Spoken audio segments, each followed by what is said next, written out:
Ang lulutuin naman natin ngayon guys, paella dish. Ito ang mga sangkap niya guys.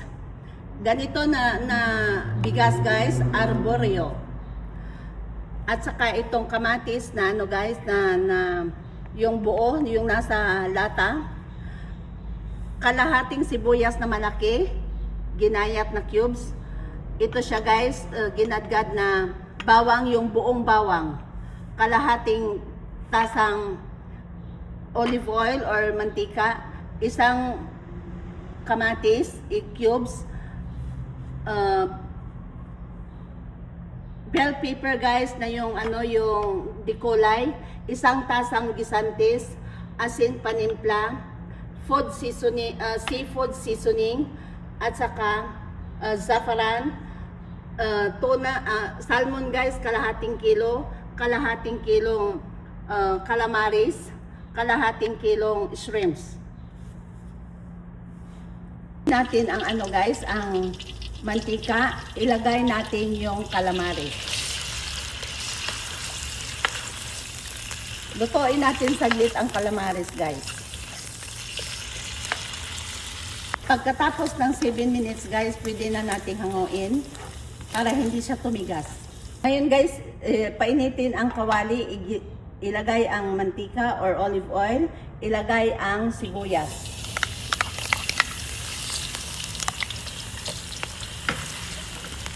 Isunod ang bawang. Hayaan natin lumabas yung amoy niya guys. Lumabas na yung aroma niya guys, ilagay na natin yung bell pepper na dikulay. Yung green, pula, orange, dilaw, kamatis na fresh, at saka yung tomato in can. Yung dalawa guys. Haluin natin guys hanggang sa maluto ang mga ricado. Guys, lagyan natin ng seafood seasoning. 4 na kutsara guys. Depende sa panimpla nyo guys. At saka asin. At saka isang kutsarang paminta. Haluin siya guys. Pagka nahalo na yung panimpla guys, dagdagan natin ng isang tomato paste. Isang karton na tomato paste.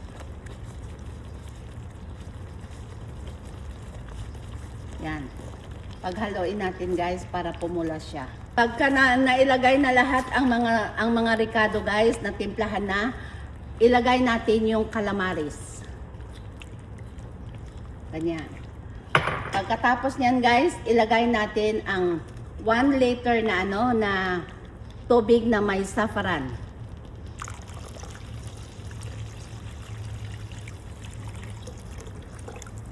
Yan. Haluin natin. Nailagay na yung 1 litrong tubig guys. Dagdagan ng 1 litrong tubig at saka haluan siya ng seafood seasoning 2 kutsara.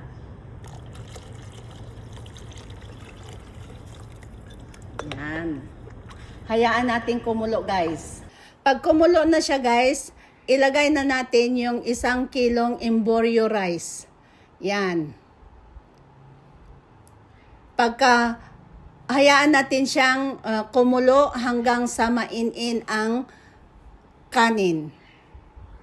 Pag ganito na siya guys, na medyo makita na yung yung kanin, ilagay na natin yung hipon. Ihiliran natin guys. Hipon, isda. Ganyan. Para maganda tingnan. Depende na sa inyo guys kung ano. Ganyan guys, ilipat natin sa pinakamahina na apoy hanggang sa maluto siya. Takpan natin guys.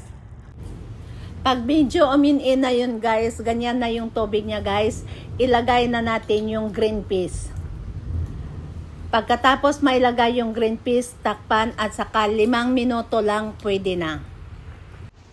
Kailangan guys, pag ganyan na siya guys, kailangan may tubig siya kunti. Huwag masyadong paininin.